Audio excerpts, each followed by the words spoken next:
আসসালামু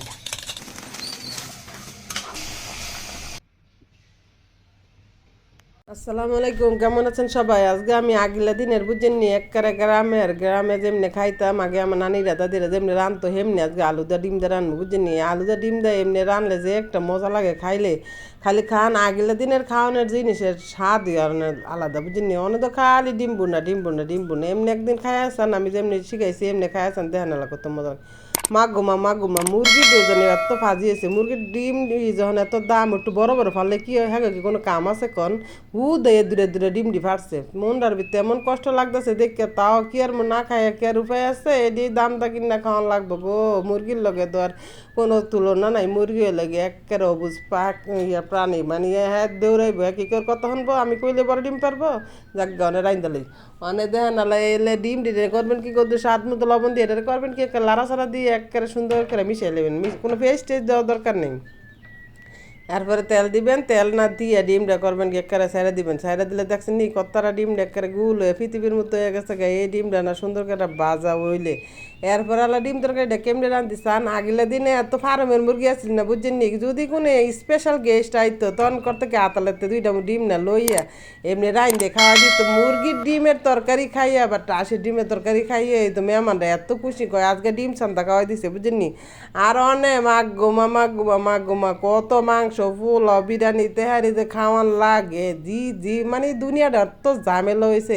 আর আগে কদ্দুর আইলে নাইকেল ছিঁড়া ভেঙে দিছে বাস, আর কদ্দুর যে ডিম সান্তা কদ্দুর ভাত খাইছে, কত একটা শান্তি খুশিতে একটা খালি মানে একেবারে খালি নাচছে। আজকে ডিম সান্তা ভাত খাওয়াই দিছে, এই বেদ গেছিলাম বেড়াইতাম। অনেক দেন কি দিন আসি লাগে, এত মানে সহজ সরল দিন। আর অনেক কি কঠিন দিন আইছে গো, এত 12 পথ খাওয়াই মানুষের মন পাওয়া যায় না, খালি কয় কি খাওয়াইছে উদ্দাম মা, রোস্ট রাঁধছে আর পোলাও রাঁধছে আর মুরগি না রাঁধছে আর বাহি কিছু করছে আলা বুঝেন।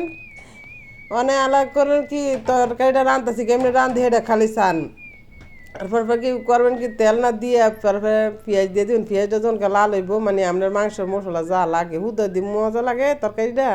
এটা এলাচ দারচিনি তেজপাতা লং সব দিয়ে দিবেন, দিয়ে তারপরে লাড়াচাড়া দিয়ে যখন দেখবেন পেঁয়াজটা একটু লাল হইব তখনকে পানি দিয়ে দিবেন বুঝছেন। পানি না দিয়ে পরে তরকারিটা কেমনে রান্ধি এটা খালি চান।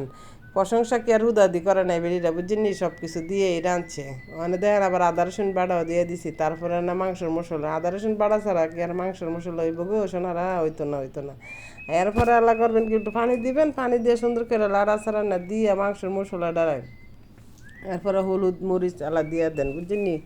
দিয়ে তারপরে কেমনে রান্না করি এটা দেখেন, আর না পারলে তো অবশ্যই কমেন্ট করে জানাইবেন যে আপা তরকারিটা দেখতে এত সুন্দর, খাইতে কটুক স্বাদ কি লেন কমেন্ট করে জানাইবেন বইবে।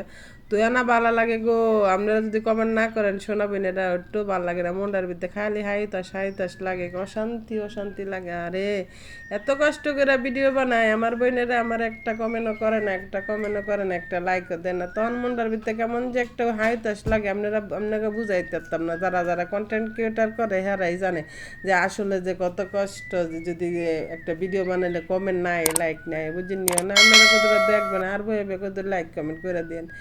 এরপরে আল্লাহ দেখছেন নি এই আলুটির আল্লাহ সুন্দর করে অনেক কষাইবেন বুঝছেন, এত অনেক সহজে তাড়াতাড়ি রান্ধা হয়ে যায় তরকারিটা বুঝছেন। এত বেশি দেরি লাগে না আলু তরকারি রান্নতে, আর কোনো ডাকার দরকার না, যেহেতু আলুটা সিদ্ধ করে লয়ে লইছি কোনো ডাকার দরকার নেই। এটা না ডাকে এটা রান্না করে যাবো, জনকে ভালো করে দেখবেন একটু কষানো হয়েছে। এরপর আলা করবেন কি আপনারা পানি দিয়ে দিবেন, পানিটা দিয়ে তারপর ডিম তরকারিটা দেখেন কত তাড়াতাড়ি রান্না হয়। তারপরে করবেন কি সুন্দর করে লাড়াচাড়া না দিবেন, লাড়াচাড়া দিয়ে আর পানি দিয়ে দেবেন, পানি আবার এত বেশিও দিয়েন না আবার এত কমে দেন না, আলু তরকারি তো অবশ্যই একটু বেশি পানি লাগে, তারপরে একটু আন্দাজ করে দিয়েন। এখন আমি কটুক পানি দিতেছি সেটা আলাদা দেখেন। আর এটার মধ্যে হলুদ মরিচ একদম মাংসের মতোই দিবেন, এত আবার কম দিয়ে না গেলে আলু তরকারির মধ্যে আবার যদি আপনার হলুদ মরিচটা ঠিক মতন না হয় কালারটাও সুন্দর হইতো না, তারপরে আপনার মানে খাইতে একটা ফাঁসা লাগবো। এটাও হলুদ মরিচটা একটু বেশি দেওয়া লাগে বুঝছেন। দিয়ে তারপরে আল্লাহ রান্না বান্নাটা করেন, দেখেন কত সহজ একটা রেসিপি। চাই আপনারা একদিন বানায় অবশ্যই খাইবেন, খাইয়া ট্রাই করবেন আর কইবেন আপা আসলে তো স্বাদ হয়েছে না স্বাদ হয়েছে অবশ্যই জানাইবেন যে আপনি কী শিখান রান্না মজা হয় নাই, তখন আপনারা শিখাইবেন, তারপরে মানে আসলে বুঝবো যে আসলে স্বাদ হয় না। আর যদি স্বাদ হয় অবশ্যই একটা ধন্যবাদ দিবেন। এরপর আল্লাহ ডিমটি দেখেন আমি সাইজ করে কাটতে লইছি, আমরা যতজন মানুষ এতটা টুকরা বানাই লইছি বুঝছেন, এটারে বানায় না এরপর আল্লাহ ডিমটা দিয়ে দিচ্ছি, দেখছেন কি সুন্দর একটা দেখা যাচ্ছে, অনেক স্বাদের একটা তরকারি গো, একবার খাইয়া ট্রাই করবেন। এই যে দেখছেন আমার কারা কারা তরকারিটা সুন্দর হয়ে গেছে, লাস্টটাতে কিন্তু অবশ্যই একটু জিরার গুঁড়া দিয়ে দিবেন। জিরার গুঁড়া না দিলে কিন্তু এটা একটা গ্রানটা সুন্দর হইতো না, কি লাগে মাংস মশলা সবই দেওয়া লাগে, তখন গেলা তরকারিটা স্বাদ লাগে। অবশ্যই জিরার গুঁড়াটা দিয়ে দিবেন। আর ভিডিওটা ভালো লাগলে গেলাম বেশি বেশি করে কমেন্ট করে দিবেন, লাইক শেয়ার কমেন্ট করতে ভুলবেন না। সবাই ভালো থাকবেন, পরবর্তী ভিডিওর অপেক্ষা করবেন। সবাই ভালো থাকবেন। আসসালামু আলাইকুম, আল্লাহ হাফেজ।